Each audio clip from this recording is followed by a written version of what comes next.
دولت و دنیا، اس عنوان پر حضرت مولانا قاری محمد حنیف صاحب ملتانی رحمۃ اللہ علیہ مدنی مسجد ملتان میں خطاب فرما رہے ہیں، سماعت فرمائیں۔ شکریہ۔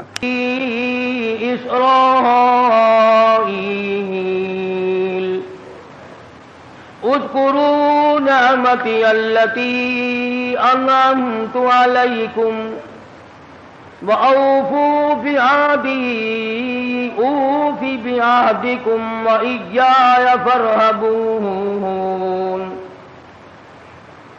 وَآمِنُوا بِمَا أَنزَلْتُ مُصَدِّقًا لِمَا مَعَكُمْ وَلَا تَكُونُوا أَوَّلَ كَافِرٍ بِهِ وَلَا تَشْتَرُوا بِآيَاتِي ثَمَنًا قَلِيلًا وَإِيَّايَ فَاتَّقُونِ وَلَا تَلْبِسُوا الْحَقَّ بِالْبَاطِلِ وَتَكْتُمُوا الْحَقَّ وَأَنْتُمْ تَعْلَمُونَ۔ صدق اللہ مولانا العلی العظیم وصدق رسولہ النبی الکریم ونحن علی ذلک لمن الشاہدین والشاکرین والحمد للہ رب العالمین۔ اللہم صل علی محمد وعلی آل محمد كما صليت على إبراهيم وعلى آل إبراهيم إنك حميد مجيد۔ اللهم بارك على محمد وعلى آل محمد كما باركت على إبراهيم وعلى آل إبراهيم إنك حميد مجيد۔ الحمدللہ، رمضان المبارک کا بابرکت مہینہ خیر و برکت کے ساتھ گزر گیا۔ پروردگار عالم نے حسب حیثیت اور حسب نیت نیکی کی توفیق عطا فرمائی۔ جیسا کسی کے مقدر میں تھا پروردگار عالم نے ویسے اسے عطا فرمایا، اور حسب نیت میں نے اس لیے کہا کہ آدمی کی نیت کے بغیر کچھ بھی نہیں ملتا، نہ دین ملتا ہے نہ دنیا ملتی ہے۔ یہی وجہ ہے ہمارا دنیا کے بارے میں یہ یقین ہے کہ اگر محنت کریں گے کچھ ملے گا، دوڑ دھوپ کریں گے کچھ ملے گا، ہاتھ پاؤں ماریں گے تو کچھ ملے گا، یوں ہی کچھ نہیں ملے گا۔ اور مسلمانوں، دین کے بارے میں بھی کم سے کم یوں ہی خیال کر لو کہ اگر ہاتھ پاؤں مارو گے تو کچھ ملے گا، دوڑ دھوپ ہوگی تو کچھ ملے گا، کوشش کریں گے تو کچھ ملے گا، خام خواہ کچھ نہیں ملے گا۔ اگر روپیہ، پیسہ، دھن دولت بغیر کوشش اور محنت کے دستیاب نہیں ہوتا تو جنت کیسے مل جائے گی؟ رضائے الہی کیسے حاصل ہو جائے گی؟ وہ تو بہت بڑی دولت ہے۔ اور یہ دنیا جس کے پیچھے ہم ہاتھ دھو کر پڑے ہوئے ہیں، صحابہ کرام نے، انبیاء کرام نے، اولیاء اعظام نے اس پر تھوکا بھی نہیں، وہ اس کی پرواہ ہی نہیں کرتے تھے۔ ان کے اندر ایک یقین تھا کہ رب العالمین کا وعدہ ہے کہ کھلانا میرا کام ہے، میرے دروازے پہ سر جھکانا تیرا کام ہے۔ وہ کہتے تھے ہم کھانے کے پیچھے کیوں پڑے جب کھلانا اس کے ذمے ہے۔ والذی هو یطعمنی ویسقین وَإِذَا مَرِضْتُ فَهُوَ يَشْفِينِ۔ فرمایا کھلانے والا میں، پلانے والا میں، بیمار ہو جاؤ شفا دینے والا میں۔ اللہ لطیف بعبادہ یرزق من یشاء اور میرے بندو، روزی کا معاملہ، کاروبار کا معاملہ، دھندے کا معاملہ، یہ تمام کا تمام میرے قبضے قدرت میں ہے، میں نے کسی کو ساجی نہیں بنا رکھا۔ واللہ یقبض ویبسط والیہ ترجعون، جس کو چاہوں لاکھا پتی بنا دوں، جس کو چاہوں کروڑا پتی بنا دوں، جس کو چاہوں دو جہان کا مالک بنا دوں، جس کو چاہوں دین اور دنیا دونوں عطا کر دوں، جس کو چاہوں دنیا کے اندر اس ٹکڑوں کا محتاج بنا دوں، اپنے زمانے کا بادشاہ ہو، لیکن تخت شہنشاہیت چھین کر اتنا مجبور کر دوں کہ دنیا کے سامنے ذلت کے ٹکڑے مانگ کے مر جائے۔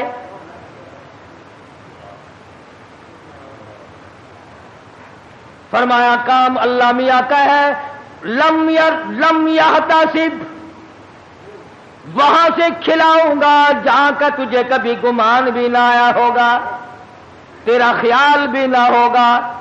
لَأَكَلُوا مِن فَوْقِهِمْ وَمِن تَحْتِ أَرْجُلِهِمْ، جب تم میرے بن جاؤ گے، میری طرف جھک جاؤ گے، میرے عبادت گزار بن جاؤ گے، میری توحید کی پرستار بن جاؤ گے، میرے نام کے ساتھ شرک کی لعنت نہیں لگاؤ گے، مجھے سارے جان کا مالک و خالق مانو گے، اولاد کا مالک میں، مال کا مالک میں، تیری جان کا مالک میں، تیرے کارخانے کا مالک میں، تیری دکان کا مالک میں، تیرے بیوی بچوں کا مالک میں، تیرے عزیز و اقربا کا مالک میں۔ واللہ علی کل شیء قدیر، اور سارے جان پہ قبضہ قدرت میرا ہے، اور آج میرے بندے مان جا تیرا مالک بھی میں۔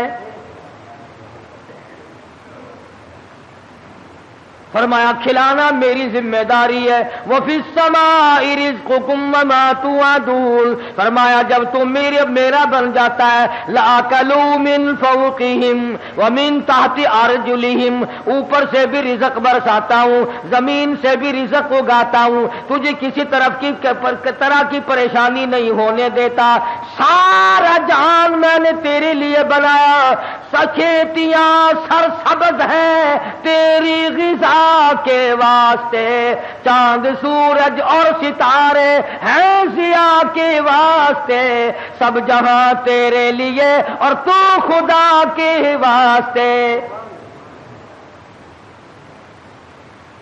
فرمایا اس بات کے غم میں تو پڑھائی نہ کر، میں بھی شامل ہوں آپ ہی لوگوں میں، رات کو نیند نہیں آتی، کس طرح پلے گا بال بچہ، کس طرح کاروبار چلے گا، اے کاش ہماری نیند اڑے تو یوں اڑے، اے میرے مالک اگر قبر میں تیرا سہارا نہ ملا تو میں کہاں جاؤں گا، میدان حشر کی بربادی میں اگر تیری رحمت کا سایہ نہ ملا تو میں کہاں جاؤں گا، پل صراط سے گزرتے وقت اگر تیری کریمی مجھ پر نہ ہوئی تو میں کہاں جاؤں گا۔ اس پر ہمارا یقین نہیں، اس لیے پریشانی نہیں، اس لیے غم نہیں، اس لیے حزن و ملال نہیں۔ حضرات صحابہ کرام رضوان اللہ تعالی علیہ مجمعین کی جماعت ان تمام چیزوں کو سمجھ چکی تھی، نبی کی تعلیمات کا صحیح اثر ان پہ ہوا، انہوں نے ظاہری باطنی اخلاقی سیاسی مادی طور پر حضور کی تعلیمات کو قبول کیا۔ انہوں نے یوں کہہ کر جان نہیں چھڑائی تھی کہ صاحب مذہب اور ہے سیاست اور ہے۔ جب آدمی اندر سے بے ایمان ہو جائے نا پھر ہزاروں رستے نکالتا ہے، ہزار رستے بنا کر اپنے آپ کو چلانا چاہتا ہے، پر اللہ پاک چلنے نہیں دیتا۔ جیسا کہ ہمیں عادت پڑی ہوئی ہے ہر معاملے میں جھوٹ بولنے کی۔ سیدنا عیسیٰ علیہ الصلوۃ والسلام کا زمانہ ہے، اللہ کے نبی ہیں، پاک پیغمبر ہیں، روح اللہ ہیں، ایک خادم ساتھ رہتا تھا۔ عیسیٰ علیہ الصلوۃ والسلام نے 3 روٹیاں پکوائیں اور اس خادم کے حوالے کر دی کہ ان کو پلے باندھ لے، راستے میں کام آئیں گی۔ اللہ اکبر، ہو پیغمبر ہو نبی روح اللہ، اسے بھی بھوک لگتی ہے، اسے بھی پیاس لگتی ہے، اور جسے بھوک پیاس لگتی ہو وہ حاجت روا نہیں ہو سکتا۔ 3 روٹیاں بنوا کر عیسیٰ علیہ السلام نے خادم کے حوالے کر دی. سفر طے ہوتا رہا, چلتے رہے, جنگل کا راستہ ہے. چپکے سے خادم نے 1 روٹی نکال کر کھا لی. کسی درخت کے نیچے جا کر چھاؤں میں عیسیٰ علیہ السلام بیٹھے. فرمایا روٹی لے آ. جب نکال کے دیکھی تو 2 نکلی. عیسیٰ علیہ السلام فرمانے لگے گرتی تو تینوں گر جاتی, یہ تیسری روٹی کہاں گئی؟ کہنے لگا اللہ پاک کی قسم ہے میں نے تو نہیں کھائی.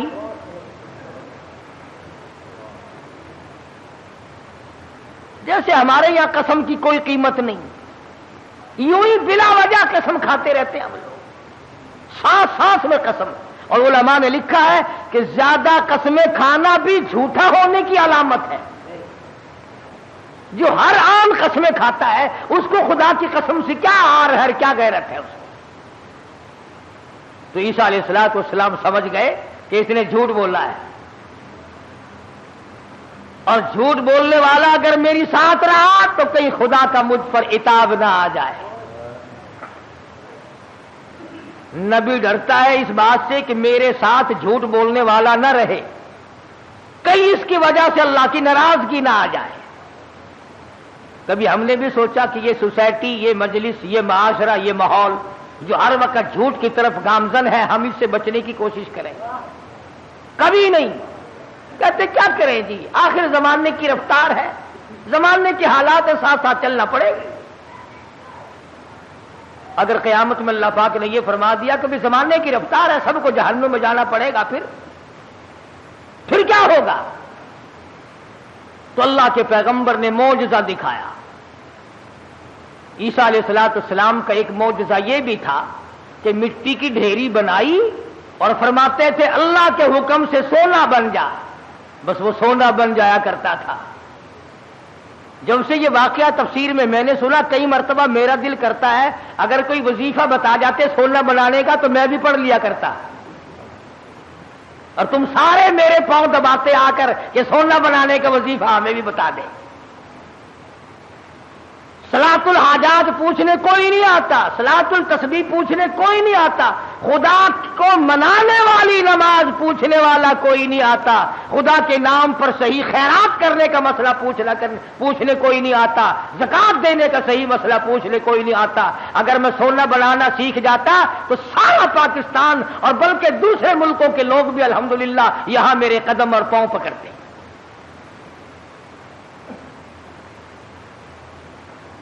اور اللہ کے قرآن کے مقابلے میں کروڑوں ٹن سونے پہ لعنت ہے ایک آیت کے مقابلے. کیوں؟ سونے کے مالک تو میں نے کئی بدلتے دیکھے, قرآن والا کبھی نہ بدلا. سونے چاندی کے مالک تو میں نے کئی بدلتے دیکھے, اور یوں بدلے کہ تو برائے بندگی ہے یاد رکھ, تو برائے بندگی ہے یاد رکھ, بہر سر افگندگی ہے یاد رکھ. تو برائے بندگی ہے یاد رکھ, بہر سر افگندگی ہے یاد رکھ, چند روزہ زندگی ہے یاد رکھ, ورنہ پھر شرمندگی ہے یاد رکھ.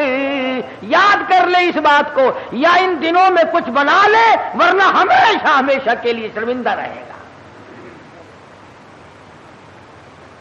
تو عیسیٰ علیہ السلام نے مٹی کی 3 ڈھیریاں بنائی اس خادم کے سامنے اور فرمایا کہ سونا بن جا. وہ تینوں ڈھیریاں مٹی کی سونا بن گئی. اللہ کے نبی کا معجزہ ہے. شکر ہے تمہیں ایسا کوئی درویش فقیر آج تک ملا ہی نہیں, ورنہ اس کو علل اعلان خدا مانتے, علل اعلان خدا مانتے. یہ پیغمبر کا معجزہ ہے جو مٹی کی چڑیا, قرآن مجید کا ترجمہ کر رہا ہوں, مٹی کی چڑیا بنائی اور اس میں پھونک ماری, قم باذن اللہ فانفخ فیہ فیکون طیرا باذن اللہ. مٹی کی چڑیا بنائی, پھونک ماری, پھر کر کے وہ چڑیا اڑ گئی.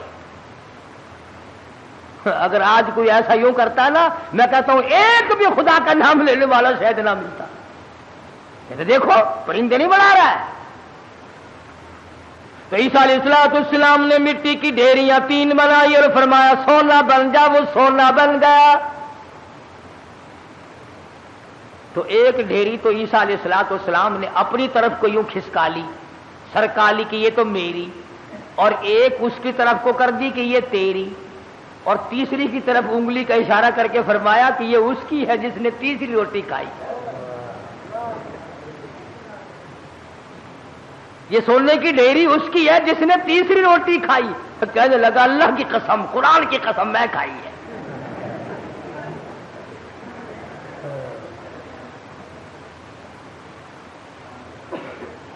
اللہ کے پیغمبر کی آنکھوں میں آنسو آ گئے، فرمایا ادھر بھی قسم ہے، اور دنیا کے طلبگار کیا کرے گا اس سونے کو لے کر؟ اسی کو کہتا کہ سونے چاندی کی چمک بس دیکھنے کی بات ہے، سونے چاندی کی چمک بس دیکھنے کی بات ہے، 4 دن کی چاندنی اور پھر اندھیری رات ہے۔ اس نے کہا چلو پیغمبر کی خدمت سے تو گیا، پیغمبر کی خدمت سے تو گیا، ساتھ رہنے سے تو گیا، پر مٹی کی گٹھڑی تو بن جائے، سونے کی گٹھڑی تو بن جائے۔ تو سیدنا اللہ کے نبی دولت کو ہاتھ نہیں لگایا کرتے۔ اللہ اکبر۔ امام الانبیاء محبوب کبریا حضرت محمد مصطفیٰ صلی اللہ تعالی علیہ وسلم کو ازواج مطہرات میں سے کسی نے دیکھا، گھر والیوں میں سے کسی نے دیکھا، ساری رات کروٹیں بدل بدل کے گزار دی، ساری رات پریشانی میں گزار دی۔ ازواج مطہرات میں سے ام المؤمنات میں سے ہماری ماؤں میں سے کسی نے پوچھا یا رسول اللہ آج نیند کیوں نہیں آئی؟ آج کی رات ساری گزر گئی، نیند کیوں نہیں آئی؟ فرمایا راستے میں ایک کھجور پڑی تھی، میں نے اس نیت سے اٹھا کر کھا لی کہ یہ ضائع ہو جائے گی، کسی کے پیر کے نیچے آ کر کھانے کی چیز ہے، اب مجھے شبہ یوں پڑتا ہے وہ کبھی کسی اور کا حق نہ ہو۔ شہنشاہ کائنات ہے صلی اللہ علیہ وسلم، امام الانبیاء، ایک کھجور کے لیے ساری رات بے چین ہے۔ ہم مربے دبا جاتے ہیں، 1 منٹ کے لیے کبھی پریشان نہ ہوئے، ہم ہزاروں کھا جاتے ہیں، لاکھوں مار جاتے ہیں۔ تو بھی تو اسی نبی کا امتی ہے۔ مدنی کریم صلی اللہ تعالی علیہ وسلم نے فرمایا ایک دانہ جب آدمی کے حلق کے نیچے حرام کا جاتا ہے، اللہ میاں کی طرف سے اس کی طرف عذاب آنا فوراً شروع ہو جاتا ہے۔ تو عیسیٰ علیہ السلام نے جب اس نے خادم نے کہا نا، عیسیٰ علیہ السلام نے فرمایا کہ یہ تیسری سونے کی ڈھیری اس کی ہے جس نے تیسری روٹی کھائی۔ کہنے لگا اللہ کی قسم میں نے کھائی ہے۔ تو عیسیٰ علیہ السلام نے وہ سونے کی ڈھیریاں دوسری بھی، تیسری بھی، پہلی بھی، تینوں اس کی طرف سرکا دی، کھسکا دی، فرمایا تجھے مبارک ہو سونا، تو ہی لے جا، میں کیا کروں گا۔ تو وہ دل میں بڑا خوش ہوا، تبھی گٹھڑی مل گئی سونے کی، مزے ہو گئے۔ چلو نبی کی خدمت تو محروم ہو گیا، مگر سونے کی تو پن مل گئی نا۔ اس نے گٹھڑی بنائی سونے کی اور لے کے چلا۔ سامنے سے 3 ڈاکو آتے ہوئے مل گئے۔ انہوں نے کہا کیا ہے؟ انہوں نے کہا اگر میں نہیں بتاؤں گا تو یہ پکڑ کے دیکھ لیں گے، یہ 3 ہے میں 1 ہوں۔ کہنے لگا سونا ہے؟ وہ لگے سر آنکھیں بدلنے، کہنے لگا بھی مارنے وارنے کی کوئی ضرورت نہیں، بہت بڑا سونا ہے، تینوں 3 اتحاد ہو جائیں گے، 2 آئے تھے، 3 حصے کر لیں گے تینوں، کوئی مارنے کی قتل کرنے کی ضرورت نہیں۔ آج کل کا زمانہ تو تھا ہی نہیں جو مرنے کے بعد تلاشی لیں گے۔ پچھلے سال ساہیوال میں ایک آدمی کو قتل کیا، جب تلاشی لی تو 10 پیسہ نکلا۔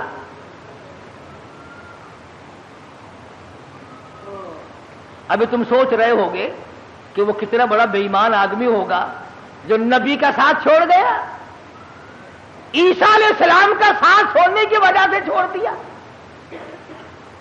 کیا یہ بے ایمان اسی زمانے میں تھے؟ آج کل ایسے بے ایمان نہیں۔ یہ رمضان المبارک کے 2 جمعوں میں جو ایک ایک سائیکل گئی ہے، یہ مسلمان لے گیا، یہ انسان کا تخم لے گیا، یہ رسول اللہ کا امتی لے گیا کوئی؟ رمضان کا مہینہ ہو، الوداعی جمعہ اور سائیکل چرا کر اپنے آپ کو کامیاب سمجھتا ہے؟ میرا ایمان ہے کہ اس قسم کے چوری کرنے والے کا پیسہ فالج کے سوا اور کسی بات پر خرچ نہیں ہوگا۔ انسانیت ہے یہ۔ چوڑا بھی ایسا نہیں کرتا، سکھ اور عیسائی نہیں کرتا جو آج مسلمان کرتا ہے۔ اور پھر مسلمان کے مسلمان ہو، کس نے تمہیں یہ پٹی پڑھائی ہے کہ تم سور کھا جاؤ پھر بھی مسلمان ہو، کتا کھا جاؤ پھر بھی مسلمان ہو، حرام کھا جاؤ پھر بھی مسلمان ہو، رمضان میں چوری کرو، زنا کرو، شراب پیو، بدکاری کرو پھر بھی مسلمان ہو؟ یہ کون سے ملا نے تجھے راہ لگایا ہے؟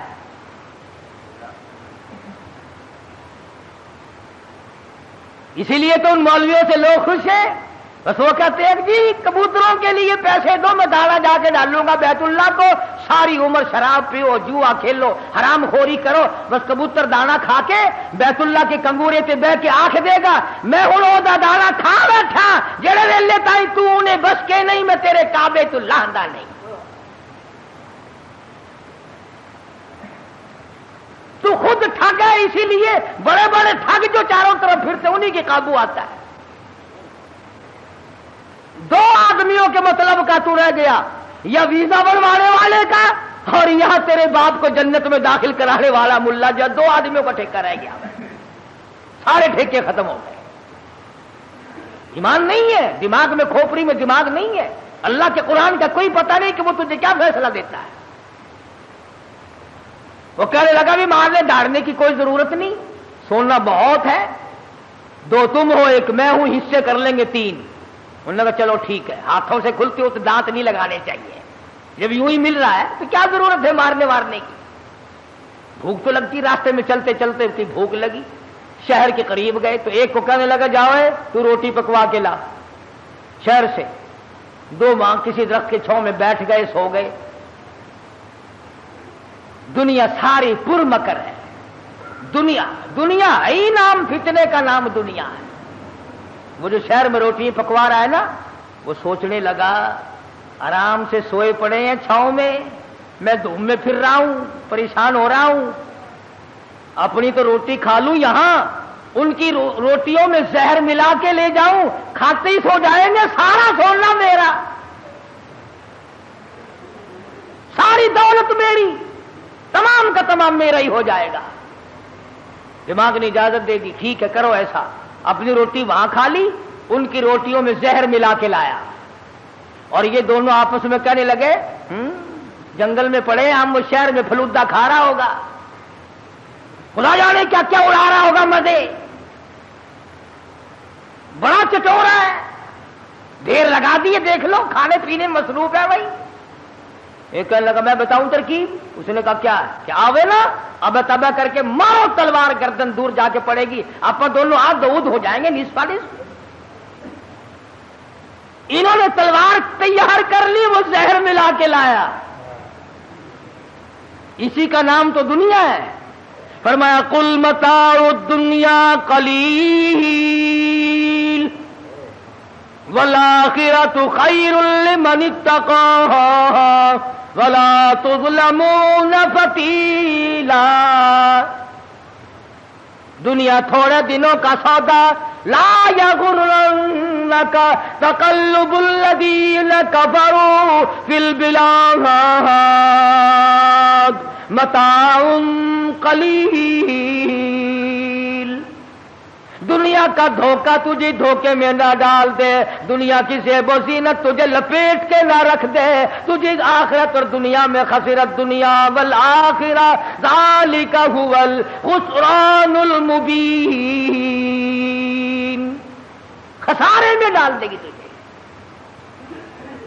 اب وہ تو جناب روٹیوں میں زہر ملا کے لایا، اور جب آیا نا سارا دن خرچ کر دیا، شہر میں تفریح ہوتی رہی جناب کی، ہیں ہم یہاں پڑے ہیں، تیرے باپ کے نوکر ہیں، چوکیدارا کرتے رہے، ماری تلوار گردن وہ جا کے پڑی۔ تو کہنے لگے لے بھائی کٹ گئی راند، آپ دونوں نصف نصف ہوں گے، کھانا کھاؤ۔ روٹی جو کھائی اس نے کہا تھوڑا سا آرام کر لو، طبیعت بگڑ رہی ہے، اس زمانے میں 7 اپ تو تھی نہیں جو فوراً پی لیتے. ان لگا تھوڑی سی طبیعت بگڑ گئی، کیا بات ہے، تھوڑے سے سو جاؤ. اس کھا کے جو سوئے پھر کون اٹھتا، پھر اٹھنے والا کون تھا؟ چند دنوں کے بعد عیسیٰ علیہ السلام کا وہاں سے گزر ہوا، 3 لاشیں پڑی دیکھی، سونے کی گٹھڑی رکھی دیکھی، پہچان لی. فرمایا اے دنیا تو نے کسی سے وفا نہ کی، اے دنیا تو نے کسی سے وفا نہ کی، تو کسی کی نہ بنی، تو نے دنیا کو مروایا اور تو پھر بھاگ کر کسی اور کی بن گئی، اس کو مروایا پھر کسی اور کی بن گئی، اس کو تباہ کرایا پھر کسی اور کی بن گئی، تیرے شوہروں کا کوئی ٹھکانہ ہی نہیں. اس لیے قرآن کریم نے اس بات کی طرف ہمیں متوجہ کیا، جھوٹ فریب غلط زندگی سے باز آؤ، طبیعت بدلو، مزاج بدلو، حالات کو پلٹا دو، تاکہ جس وقت تیری موت آئے تو کچھ تو تیرے پلے ہو نا. اگر تمہارا پیسے کے بارے میں یہ خیال ہے کہ سفر میں پیسہ کام آتا ہے، سارا جہان کہتا ہے سفر میں پیسہ کام آتا ہے، میں کہتا ہوں قبر میں قرآن کام آتا ہے. اگر تمہارا یہ خیال ہے کہ رشتے ناطوں اور شادی بیاہ میں پیسہ کام آتا ہے، میں کہتا ہوں قیامت میں ایمان کام آتا ہے. تم اس طرف دھیان کب کرو گے آخر؟ حضرت مولانا احمد علی صاحب لاہوری سبقت رحمت اللہ علیہ،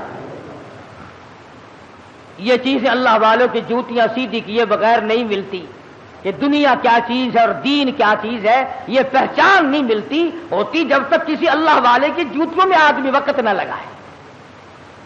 بڑا مشکل ہو جاتا ہے آدمی کا تمیز کرنا. حضرت لاہوری رحمت اللہ علیہ فرمایا کرتے تھے کہ جب میں لاہور میں قرآن مجید کا درس دیا کرتا تھا تو ایک مجذوب قسم کا آدمی کہیں جنگل سے آتا تھا اور صبح کا درس قرآن کا سن کر اتنا تیزی سے بھاگتا جیسے اس کے پیچھے آگ بھاگ رہی ہو.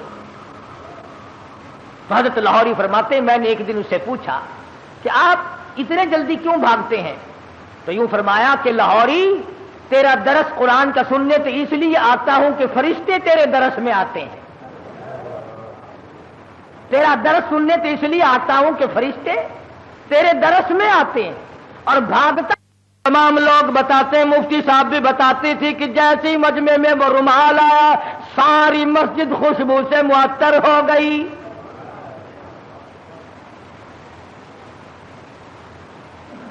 مفتی صاحب فرماتے تھے کہ ہماری سمجھ میں نہیں آتا تھا کہ یہ خس عطر کی خوشبو ہے، ہینا کی ہے، گلاب کی ہے، چمیلی کی ہے، دربار کی ہے، زعفران کا عطر ہے، کستوری ہے، عنبر ہے، کیا چیز ہے، خوشبو نرالی ہے. اور جو طالب علم پڑھ رہے تھے اس زمانے میں آخری دن تھا، ختم قرآن مجید تھا، ان طالب علموں نے مجھے بتایا کہ اتنی تیز خوشبو دماغ پرور، روح پرور کبھی نہیں سونگی. تو مفتی صاحب فرماتے تھے کہ میں نے مولانا عبید اللہ انور سے پوچھا کہ حضرت رومال تو ہم نے اس قسم کے بہت دیکھے، رومال تو اس قسم کے ہم نے بہت دیکھے، مگر یہ خوشبو آپ نے کہاں سے لگائی ہے اس میں؟ رومال تو عام دنیا لیے پھرتی ہے، مگر یہ خوشبو آپ نے کہاں سے لگا دی اس میں؟ اتنی بہترین خوشبو ہے، روح پرور خوشبو ہے، من بھاتی خوشبو ہے، اور ساری مسجد اندر سے باہر سے برآمدہ جتنا بڑا مجمع ہے سارے کا سارا معطر ہے. یہ خوشبو کہاں سے لگائی؟ تو مولانا عبید اللہ انور نے رو دیا اور فرمانے لگے کہ ابا جان کو جب آخری وقت میں تختے پر غسل دیا تھا اس رومال سے میں نے حضرت لاہوری کی داڑھی کا پانی خشک کیا تھا. 17 سال گزر گئے، اس دن سے لے کر آج تک اس رومال سے یوں ہی خوشبو آتی ہے.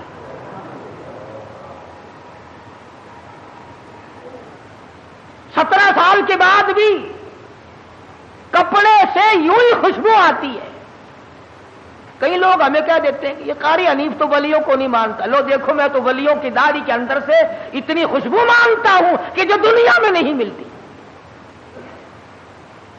پر ولی ہونا ننگا تو نہ ہونا ہے. ولی ہو, اللہ والا ہو, سرکار مدینہ کا غلام ہو, قرآن کا خدمت گزار ہو, ساری عمر قرآن کے آگے قرآن ہاتھ میں لے کر اور قرآن کریم پہ عمل کرتے ہوئے گزارتے. لاہوری اتنا بڑا ولی تھا. ملک امیر محمد خان گورنر پنجاب حضرت لاہوری کی خدمت میں آیا. سمجھدار آدمی تھا. یہ پچھلے لوگ پھر بھی اللہ والوں کی قدر کیا کرتے تھے, اب جیسا گھپلا تو کبھی بھی نہیں بچا. حضرت لاہوری سے عرض کیا نواب گورنر پنجاب نے کہ میری بچی کا نکاح آپ نے پڑھانا ہے, میری بچی کا نکاح آپ نے پڑھانا ہے. تو فرمایا کچھ شرطیں ہیں میری, میرے جیسا ہوتا تو اسی وقت. اچھا جی, سبحان اللہ سبحان اللہ, گورنر صاحب کی بچی کا نکاح میں پڑھاؤں, سارے پاکستان میں چرچا ہوگا, اخبار میں فوٹو آئے گا, ہزاروں نکاح لوگ مجھ سے اور پڑھوائیں گے, آمدنی کا ذریعہ بنے گا. سبحان اللہ. لگ جاتا پیچھے میرے جیسا ملا ہوتا کوئی.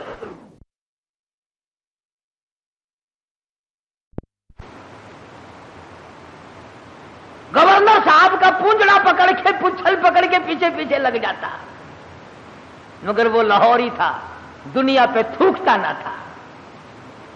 کہا گورنر صاحب 3-4 شرطیں ہیں میری.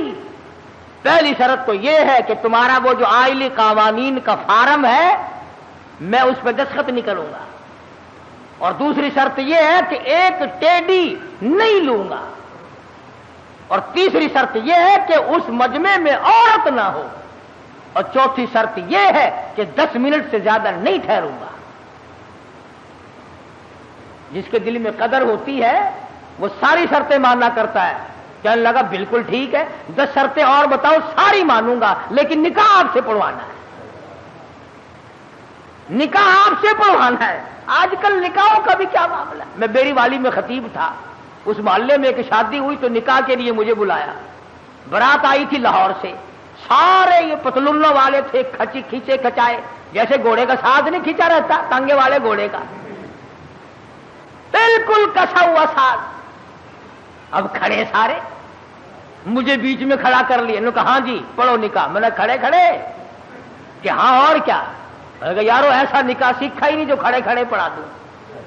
میں نے کہا یاد رکھو اگر میں نے کھڑے کھڑے نکاح پڑھا دیا نا, یہ دلہا اور دلہن ساری عمر بھاگتے ہی پھریں گے, ٹھہرنے کے نہیں.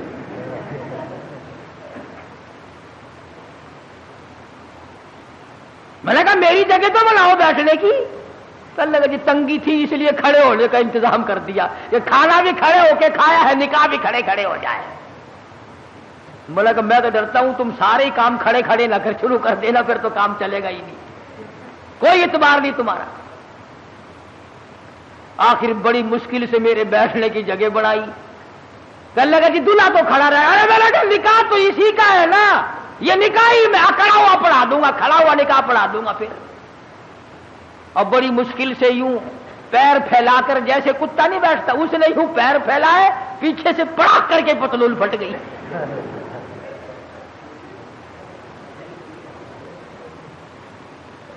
اس پر بڑے راضی ہوتے ہیں, اس لباس پر بڑے خوش ہوتے ہیں. بابو جی ہیں نرالے طریقے, نرالے طور, انگریز بے ایمان کی نقل کر کے خوش ہوتے ہیں. دیکھا ہوگا نا آپ نے لوگ, دیکھو یہاں جیبیں لگتی ہیں, یہاں جیبیں لگتی ہیں, اور یہ کہیں یہاں پیچھے جیب لگائے پھرتے ہیں. پلیٹ فارموں پہ, قلعے پہ کبھی کبھی جاؤ گے نا سردی کے موسم میں, یوں پیچھے سے نکال کر کھاتے دیکھو گے آپ, یوں چلگو سے چاب رہے ہیں, یوں نکال نکال کے یوں پیچھے سے. دیکھنے والے کو نفرت آتی ہے کہ جیب کہاں لگائی ہے, یہاں کوئی خاص دربار ہے.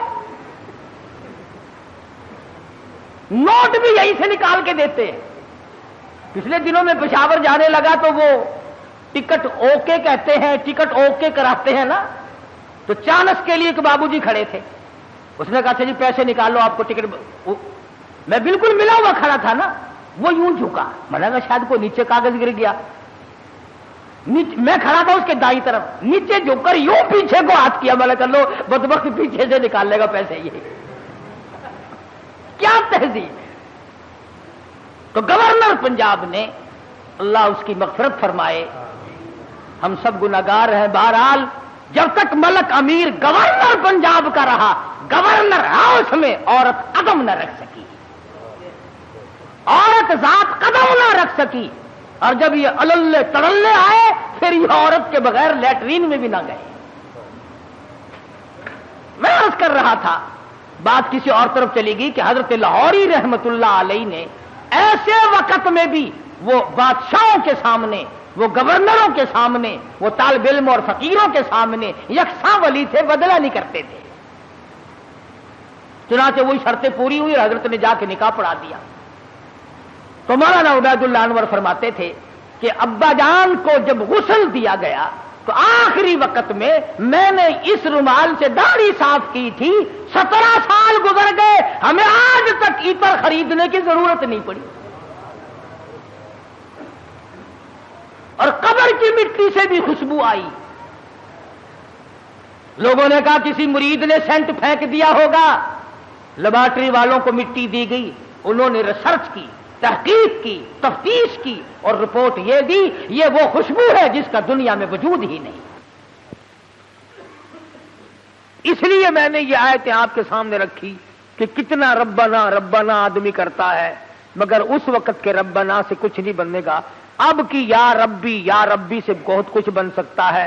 وقت ہے مانگ لے، وقت ہے کمائی کر لے، وقت ہے ان راتوں میں کچھ کمائی کر لے، وقت ہے ان دنوں میں کچھ کمائی کر لے، وقت ہے دولت کما لے، قبر بنا لے، حشر بنا لے، قیامت کے دن کا سایہ تیار کر لے، قبر کے لیے بچھونا اور بستر بنا لے، روشنی اور لالٹین کا انتظام کر لے۔ اب وقت ہے موت کے وقت کی پیاس کے لیے آب زمزم تیار کر لے۔ تمام چیزوں کا وقت آج ہے۔ اور اگر اس ساری زندگی کو یوں ہی برباد کر دیا کہ صاحب ہم تو یوں کہہ ڈالیں گے کہ میری بد نصیبی نے مجھے مار دیا تھا اور یہ بس گمراہی ہو جو گئی جی، تو اس سے کام نہیں چلتا۔ پروردگار عالم مجھے اور آپ کو قرآن کریم سمجھنے کی، سمجھانے کی توفیق عطا فرمائے۔ جب تک ہم قرآن کریم کے نزدیک نہیں آئیں گے، یاد رکھو کوئی قوم کامیاب نہیں ہوگی۔ اور اپنی اولاد کو سمجھاؤ، 2-4 آیتوں کا لکھے پڑے حضرات ترجمہ دیکھ لیا کرو، کم سے کم پتہ تو چل جائے کہ خدا کے کلام میں ہے کیا، حکم کیا ہے، خدا ہمیں کہنا کیا چاہتا ہے۔ دھمکی کا ہی پتہ چلے گا، اس کی رحیمی کا ہی پتہ چلے گا، اس کی کریمی کا پتہ چلے گا، جنت اور دوزخ کے واقعات اور ان کے مزین ہونے کا اور دوزخ کے اندر شدید ترین عذاب ہونے کا پتہ چلے گا۔ خدا کی قسم صحابہ کرام کے واقعات اگر آپ کے سامنے لاؤں تو آپ حیران ہوں گے کہ انسان ہو کر پیٹ بھی تھا، بیوی بھی تھی، بچے بھی تھے، بھوک لگتی تھی، پیاس لگتی تھی، گرمی سردی بھی لگتی تھی۔ ذات الرقا ایک جنگ کا نام ہے، ذات الرقا، ذات الرقا ایک جنگ کا نام رکھا گیا۔ اس کا اردو ترجمہ ہے چیتھڑوں والا جنگ، تھگڑیوں والا جنگ، ٹلیوں والا جنگ۔ اتنی غربت تھی محمد صلی اللہ علیہ وسلم کے غلاموں کے پاس، نہ جوتی ہے نہ کپڑا ہے، یا خدا کی قسم پتھر پہ پاؤں رکھتے تھے۔ صحابہ کہتے ہیں یوں معلوم ہوتا تھا کہ ہم نے آگ کے انگارے پہ پیر رکھ دیا۔ اپنے پیروں کو چیتھڑے اور کپڑے لپیٹ کے صحابہ کرام چلے۔ کسی جنگ میں صحابہ کرام نے اپنے پیٹ پہ پتھر باندھ کر گزارے کیے۔ حضرت جابر بن عبداللہ رضی اللہ تعالیٰ عنہ کہتے ہیں کہ ایک جنگ میں کم سے کم 15 دن تک روٹی کی شکل نہیں دیکھنی نصیب ہوئی۔ کمائی تو ان لوگوں نے کی ہے، میں اور آپ کیا کمائی کر کے لے جائیں گے؟ اسی کو تو کہتا ہے کہ تن میرا آشا پڑ گیا، پیری سے گردن جھک گئی۔ تن میرا آشا پڑ گیا، پیری سے گردن جھک گئی، اب تو جھک ہے سرکس خدا کے سامنے ہے۔ بڑھیپا آ گیا، جو جا کے نہ آئے وہ ہے جوانی، اور جو آ کے نہ جائے وہ ہے بڑھیپا۔ جوانی چلی گئی، مڑ کے نہیں آئے گی، بڑھےپا آ گیا، اب تو جائے گا، بڑھےپا نہیں جاتا،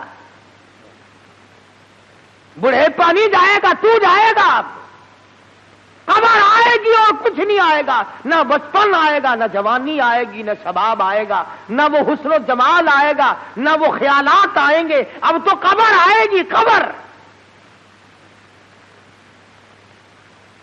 اور یہ وہی قبر ہے، اگر تمہیں یقین نہیں آتا قبر پر اپنی اور میری، تو یہ لاکھوں چاروں طرف ملتان کے چاروں طرف لاکھوں تم سے بڑے بڑے امیر، بڑے بڑے نواب، بڑے بڑے رئیس، بڑے بڑے جاگیردار، بڑے بڑے منصب کے مالک پڑے ہیں، بڑی بڑی حسینہ، بڑی بڑی خوبصورت بیگمات پڑی ہیں، جاؤ آواز لگاؤ، پوچھ کے دیکھو کہ تمہارا کیا حال ہے۔ اس لیے میں نے عرض کیا کہ یہ وقت کمائی کا ہے، کمائی کیجئے۔ جمعے کے دن درود شریف کا اہتمام کرو۔ سلطان نور الدین زنگی رحمت اللہ علیہ نے ایک جمعرات کو 700 مرتبہ درود شریف پڑھا، 1000 مرتبہ پڑھے بغیر سویا نہیں کرتا تھا۔ تو محمد کریم صلی اللہ علیہ وسلم کے خواب میں زیارت ہوئی، فرمایا نور الدین آج 300 مرتبہ درود شریف کم کیوں پہنچا؟ کبھی تجھے بھی حضور کی زیارت ہوئی خواب میں؟ تمنا ہی نہیں، شوق ہی نہیں، ذوق ہی نہیں، ارادہ ہی نہیں، پروگرام ہی نہیں۔ شکل یہ ہے آج ہمارے بننے بگڑنے کی کہ ہمارے دلوں میں وہ یقین کی دولت جو ہونی چاہیے وہ نہیں۔ اگر یقین آ جائے موت پر اور یقین آ جائے قبر پر، یعنی مرتے ہوئے دیکھ ہزاروں کو کندھوں پہ اٹھا کر پہنچا دیا اور اپنی موت کا آج بھی یقین نہیں۔ باپ کو پہنچایا، اماں کو پہنچایا، ساس سسر کو پہنچا دیا، ہزاروں رشتہ داروں کو پہنچا دیا، اور پھر بھی اپنے اوپر یقین نہیں۔ اس لیے میں کہتا ہوں کہ نمازوں کی پابندی کرو۔ جو مرد عورت قرآن کریم پڑھنا جانتے ہیں، یاد رکھو جس نے پڑھا ہے اور پڑھ کر تلاوت نہیں کرتا، قیامت کے دن اندھا کر کے اٹھایا جائے گا، اور قرآن کریم اس کے لیے شکایت کرے گا۔ اور ایک حدیث میں آتا ہے کہ جو قرآن کریم پڑھنا جانتے ہیں عورت یا مرد اور وہ پڑھتے نہیں، تو پچھلی رات قرآن کریم ان کے لیے بد دعا کرتا ہے، یا اللہ انہوں نے مجھے قید کیا، تو اس کو جہنم کا قیدی بنا دے۔ استغفار کیا کریں آپ، ساری مشکلوں کا حل ہے، پریشانیوں کا حل ہے۔ اللہ پاک مجھے اور آپ کو عمل کی توفیق عطا فرمائے، اور ساری دنیا کے مسلمانوں کو عمل کی توفیق عطا فرمائے۔ وآخر دعوان الحمدللہ رب العالمین۔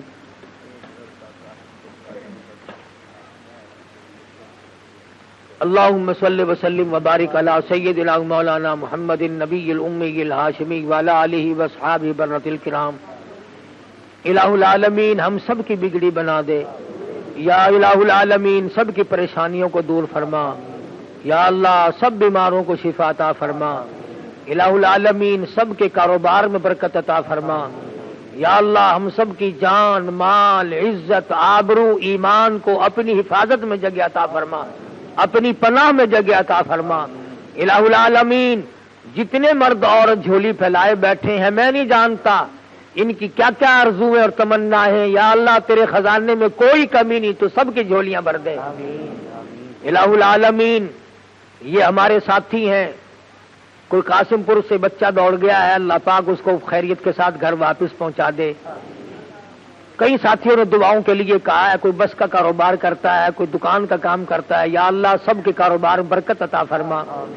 الہ العالمین تمام مسلمانوں کی مشکلوں کو آسان فرما، ہمیں اور ہماری اولاد کو سچا مسلمان پکا دیندار بنا، اعمال صالحہ اخلاق حسنہ کی توفیق عطا فرما۔ یہ ہمارا بچہ عبد الرحمان، اللہ پاک اس کو بھی اولاد عطا فرمائے، اس کی ہمشیرہ کو بھی تکلیف اللہ اسے صحت کاملہ عطا فرمائے۔ الہ العالمین بہت ساتھی دعاؤں کے لیے کہتے ہیں، سبھی کے لیے دعا کر دو، یا اللہ تمام لوگوں کی ضروریات کو پورا فرما، تمام کی مشکلوں کو آسان فرما۔ جو مسجد کی مدرسے کی خدمت کرتے ہیں، یا اللہ ان کے مال و جان میں برکت عطا فرما۔ الہ العالمین جو مسجد کو چمکاتے ہیں تو انہیں چمکا دے، جو اس کی رونق کو دوبالا کرتے ہیں تو ان کے گھروں میں رونق عطا فرما۔ الہ العالمین ہم سب کو قبر کے حشر کے عذاب سے بچا، موت کی تلخی سے بچا۔ الہ العالمین اپنے فضل و کرم سے ہم سب کی مغفرت فرما دے۔ یا اللہ ہم سب کے ماں باپ کی بخشش فرما، سارے ساتھیوں اور خدمت گزاروں کی مغفرت فرما، تمام رشتہ داروں کی مغفرت فرما، تمام مسلمانوں کی مغفرت فرما، الہی ساری امت کی مغفرت فرما، ساری مخلوق پہ کرم فرما دے۔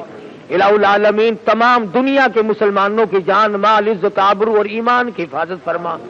الہ العالمین تمام مسلمانوں کو قرآن کریم کی دولت عطا فرما، درود شریف کی دولت عطا فرما، کلمہ طیبہ کے ورد کی دولت عطا فرما، یا اللہ کلمے اور ایمان والی موت عطا فرما، یا اللہ آخری وقت آئے تو الہ العالمین تیرا دیدار نصیب ہو، الہ العالمین کلمہ پڑھتے ہوئے جس دنیا سے رخصت ہو جائیں، ہر حادثے سے ہم سب کی حفاظت فرما، ہر فتنے سے ہم سب کو بچا، ہر شر سے ہم سب کو بچا، حاسد کے حسد سے بچا، شریر کی شرارت سے بچا، یا اللہ ظالموں کے ظلم سے بچا۔ صلی اللہ علی حبیبہ محمد وعلی آلہ واصحابہ اجمعین برحمتک یا رحمت۔